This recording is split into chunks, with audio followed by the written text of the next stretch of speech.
Hey, I got a grand idea. Well, maybe not grand, but we're gonna try to do this in one take. I decided to do an Elly Yaps thing where I take about a couple of minutes of your day to just ramble. Maybe you can find yourself in the shower and you could put me in the background, kind of like a podcast. And today is the first episode of this where we discuss hot topics, topics that interest me or my community, my chat, or you frogs out there. And you guys can submit topics that I can discuss so you guys can get a point of view, Elly's point of view. And yeah, so Let's see what happens with this. On today's episode, we will have the discussion about microtransactions in games. Yes, I know it's like beating a dead horse now. Everybody and their grandmas is making a video about microtransactions, and I've given my fair share, my takes here. But I've never put it in video format, so here we go. Microtransactions, pay to win, paid for shortcut, battle pass, etc. We will discuss this in brief. I'll give you guys my point of view, and then we'll talk about video game of the year predictions, prenups, and whatever. So microtransactions, pay to win. Is Elly for microtransactions in video games? I do not have a problem with microtransactions in video games. There are some sort of microtransactions that I do have a problem with, however. There are microtransactions where it comes to where it's just purely cosmetics with no bearing on gameplay, and it's just that you want to make your character look good and maybe want to make your character look good in front of other people that are running in your game, like a live service game. But even for single player, some people just want to look different when they're running around killing bosses in their favorite video games, and I have no problem with that. It has no bearing in the game. It just makes you look cool for yourself and maybe show it off for other people. The microtransactions that I do have a problem with are microtransactions that sell you a solution to a problem they created. I'll give you a really good example of these problems with the solution, and one that I always come back to: Path of Exile. Now, I know Black Desert has some of this, and we'll talk about Black Desert's problems with this as well, but I don't like Path of Exile's creating a problem and selling you a solution. I'll give you why I don't like this. The system exists where you can have a lot of stash tabs. It exists. The potion and your other like currency tabs, they exist. They're coded. They're in the game, but they're selling them to you. When instead, they could have put that incorporated in the game and not sold it to you separately. Does it create a pay to win in the game? I don't think it's the most outrageous pay to win in any video game. In fact, I think Path of Exile is the least offender of this, but it still doesn't sit right with me that this exists in the game, but they monetize that. To me, that's ridiculous. To me, they could already give this option to everybody for free and monetize something else that is purely cosmetic. That because they do sell you cosmetics, really good ones at that. So I have a problem with this sort of microtransaction. I know it's, again, not one of the most outrageous ones, but it is still a problem that I have, where they could easily incorporate this in the game because it exists, the coding exists, everything is programmed for this, except they monetize it. They create a problem and then they monetize it. Same thing with Black Desert. I'll give you a response there. Item inventory. Item inventory is something that you could just give to players. Max inventory for every character, but instead they create a limited supply of inventory and then they sell you a solution. The coding exists in the game already. Everything is there. They're just trying to monetize you, monetize the problem they've created. I hate creating problems and selling you a solution. It is very annoying. I think developers could do a better job at this. So though I am for microtransactions in games, or I'm okay with them, there are some of them that do get on my, I'll give you one of the worst offenders of this: Lost Ark. Lost Ark is one of the biggest offenders of microtransactions that I am not okay with. With Lost Ark, you are crunched with how many materials you can get on a daily, on a weekly. This is perfectly calculated. literally a round table of business executives penny pinching every corner of how many materials you can get a week, a day. And in order to go around this, they sell you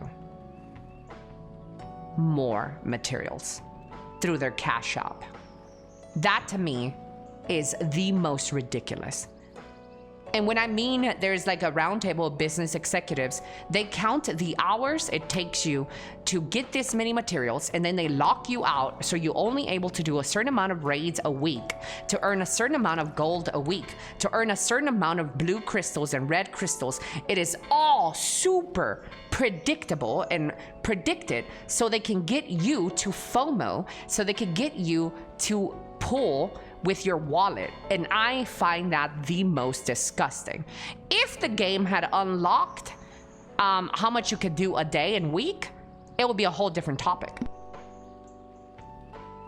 Then you can get around with, well, I'm just gonna grind like 20 more raids today and 50 more chaos dungeons so I don't have to swipe. That would be awesome. But they don't do that. They limit you how much you can earn. So you were tempted to go into their cash app store. Not only that, but they also have this big flag they're waving that says 1,700 gear score for their next raid. And you know that raid is coming. You know that raid is coming.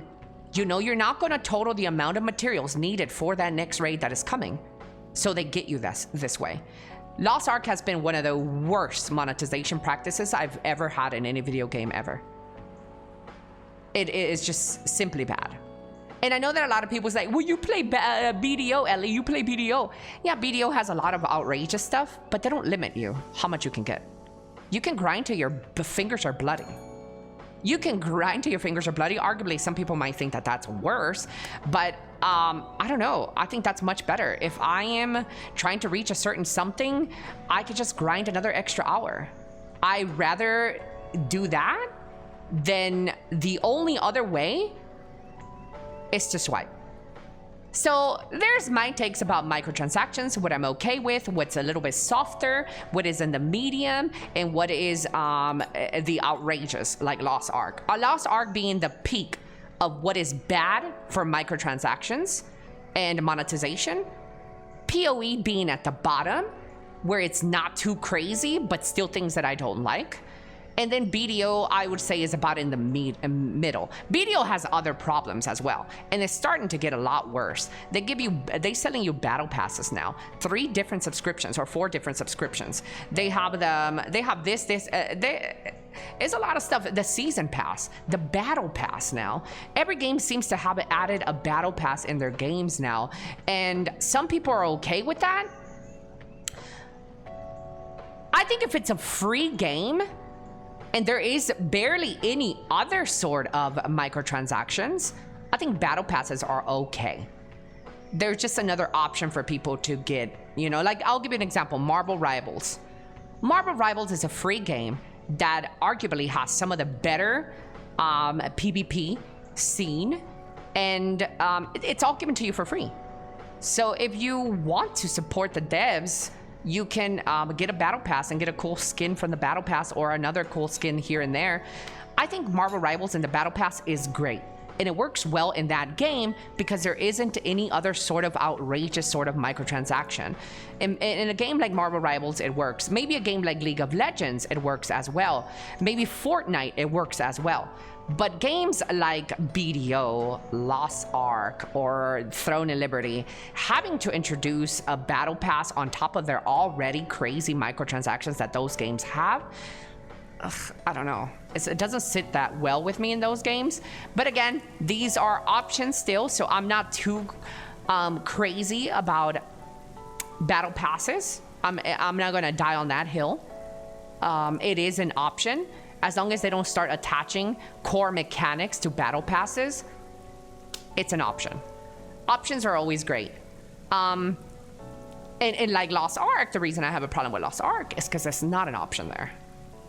You know, sometimes it doesn't feel like an option. When you have a raid that you need to reach, and you don't have any other way to make currency, that is not an option. You know, that is an outrageous practice. So there you go. There goes my takes on microtransactions. I don't know if we need to put our foot down. I don't know. That's not my battle. I'm just giving you my takes on microtransactions, where I'm at. I also, for the record, think we need to get away from monthly subscriptions. That is a requirement to play a game, aka World of Warcraft and Final Fantasy XIV. I think these are old business practices, and then they still sell you DLC, and they still sell you. I think those are a different argument, and I'm not okay with those either. If the DLCs were provided for free while you have a monthly pass, a subscription, I'm a little bit more okay with this. But they're selling you their DLCs and a monthly subscription. Yeah, I don't know about that one. Yeah, I'm not particularly okay with that. And they're so old and tired mechanics. Another thing that I wanted to discuss for our topics today is video game of the year predictions. Now, I know it's a little early. But I don't think there's a single person that is out there that would say that Claire Obscure Expedition 33 isn't going to be nominated for Game of the Year. And honestly, I don't think it's going to lose either. I think Expedition 33 has so much backing from rabid fanboys fanaticking around. Oh my God, this game saved me from cancer. To journalists just speaking about it. To, oh my God, it's only developed by 33 people. Oh my God, the amount of glazing that this game has. There's no way this game does not get nominated for everything. And if it's nominated for 8 things, I can see it winning maybe 7 of those 8 things, if not all of them. Well, you know, rightfully so, though. I think for so far what we have in the year, Expedition 33 has some of the best audio in it. That's like the first thing that I noticed. Within the first 5 to 10 minutes I loaded the game, I'm like, this is great. I went and I listened to people record the soundtrack on YouTube before it was hot to even glaze the soundtrack, by the way. I loaded in and I was like, yo, this is good. And I listened to the soundtrack quite often. I don't think the graphics are really that impressive, to be honest with you. I think the animations could be a lot better for it. Like the jumping, the running, the just moving from place to place is a little... You can tell it's made by 33 people. It's not the greatest. It's not as smooth. It's got its problems. But anyways, I'm not here to spend too much time on Expedition 33. Let's talk about the other contenders for Game of the Year. Split Fiction is another great contender. Works really, really, really well. Amazing, well done mechanics. Some of the most mind-blowing, trippy gameplay you will probably ever play. If you happen to have a friend to play it with, Split Fiction is one of the best games ever. It's definitely going to be nominated. It Takes Two was their first project from the developers, and it won Game of the Year about 5 to 6 years ago. So I don't know. I don't think it's going to win Game of the Year. I think that's going to go for Expedition 33. But Split Fiction is another great game. It might win Best Multiplayer. It's very great contender. Another great game that I think might show up here is... It's not out yet, and I don't know if it's a great game, so let me take back my great game comment. But another one that is that's probably going to be pushing up there is Death Stranding 2. Number 1 is made by Kojima. Kojima has a lot of fans. Kojima does great work with cinematic. Kojima does really great work with storytelling.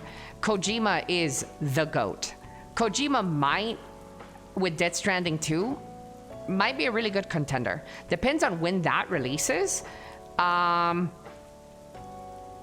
Death Stranding 2 could be a real contender. They have great if you've played or seen anything from Death Stranding 1, you know they have the voice acting. They have the voice acting. They have the animation. It just looks great. It looks great. Other games that might come out later on in the year, it might be... I mean, there's Monster Hunter. I personally don't like Monster Hunter. I personally don't like Monster Hunter, but that's just a personal take. If maybe there are some people that really found that game great, and that could be a contender for Game of the Year, and other... maybe Split Fiction, Expedition 33, Death Stranding 2, and Monster Hunter are games that I think will be present and pretty much sweeping categories. Yeah, oh, Schedule 1, also another good one. Most likely will take Indie Game of the Year for Schedule 1, or Schedule 1, whatever that game is called. Developed by one person. Yeah, I think that one might be up there somewhere. A lot of people, speaking of, that guy's made like a millionaire now with just one game. That's crazy.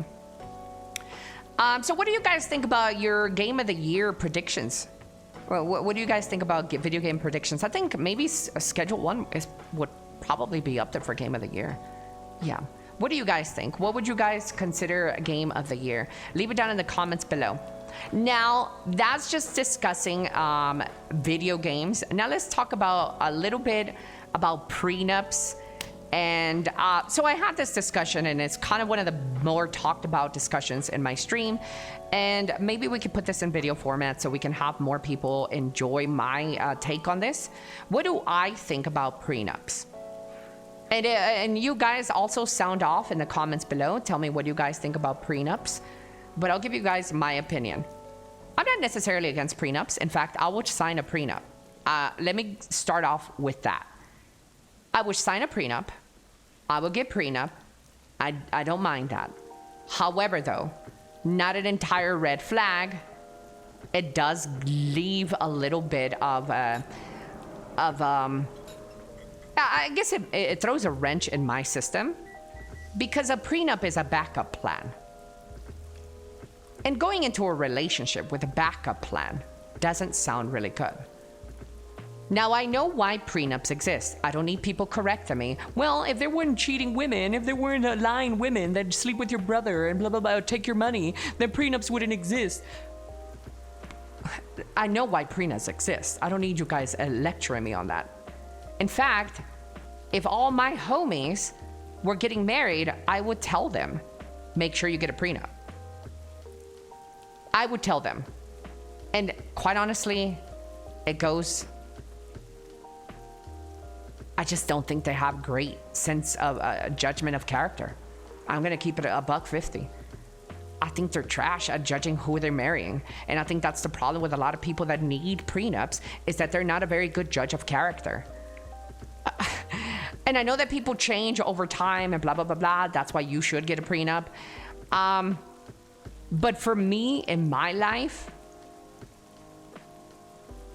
if it was up to me to make a significant other sign a prenup or not, I would say no.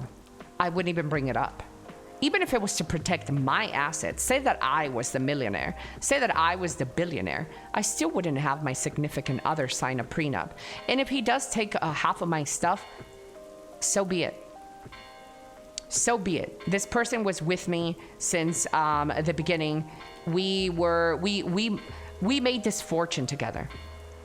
He was there for me when I was stressed, when I was sad, when something was happening. He was there. So I would hope that I have a really great judge of character, and that I'm not picking some loser that would take my stuff. And even if it did come down to that, I love the man. So I wouldn't mind sharing our work, our hard work. And if things didn't work out with him and I, it just didn't work out. But, you know, as long as I know that he will be fine and taken care of after the relationship ends, I am perfectly fine. Now, I'm not trying to convince you to think the way that I think. Get your prenup, think the way that you want to think, but this is how I think and how I envision my life and my world. Maybe that's why I'm going to be single for the rest of my life. I don't know. But that's my take on prenups. I don't think they're bad. I don't think they're a red flag, nor a green flag. I just think they're a yellow flag. I would still sign one if my future boyfriend would decided to sign one. I would still do it, but I can't tell you that it wouldn't make me feel a certain type of way. Now, let's move on to forgiving a cheater. Would you forgive a cheater? It's a question that I get a lot as well. Would you forgive a cheater? Honestly, I have forgiven a cheater, and I would forgive a cheater. Yeah. And I know a lot of people like to look at me as maybe a sad person or somebody that doesn't value myself high. That's why you're forgiving a cheater. Not really. In a relationship, I value other things more than exclusivity. That's not to say that I want an open relationship or I'm okay with sharing my partner. I would prefer them not to. But I think if 10 things that need to be checked on a box for a perfect partner, if one of those boxes get X'd out because he's a cheater, I still have 9 other things that he's really good for. So I have to weigh the odds. What is good? What is bad? For me, you have to definitely be 60%, or 6 of these boxes have to be X'd out for me to be like, oh, we can no longer continue this relationship. And cheating is just one of those boxes. I would love for that box to never get broken and for him not to cheat on me, but I still value other things above that one. And I know this one is a bit more of a hot topic. I know a lot of people, I've discussed this in a great length in the past, and people are like, Elly, you're dumb, you're stupid, you don't value yourself enough. It's not about that. I think that I don't approach this very emotionally charged. I approach this, I think, very level-headed, and I weigh the pros and cons of being with somebody, and cheating, though it's not the greatest thing, a cheater, I don't value that as the top. You know, as crazy as it sounds, some people put cheating at the top of the worst things you could even do, even worse than like murder. Like, I'm not even capping. Some people put cheating as one of the worst things, even above murder, which is really crazy to me personally, but you know, to each their own. So yeah, those are the topics for today. Hopefully you guys enjoy some of these topics. We'll do this again. And let's see, what topics can we discuss on the 21st? I don't know. You guys leave some topics down in the comments and we are going to pick them out for tomorrow and see what happens. Just keep leaving comments and topics, and we'll see what you guys, if you guys want to hear my take on it. We get to discuss video games, love affairs, whatever. Anything goes. Hey, I kind of need a little bit of help. How about you help me out? Hit that follow, subscription button, all the good stuff. Yeah, comment and like, possibly, maybe. Please.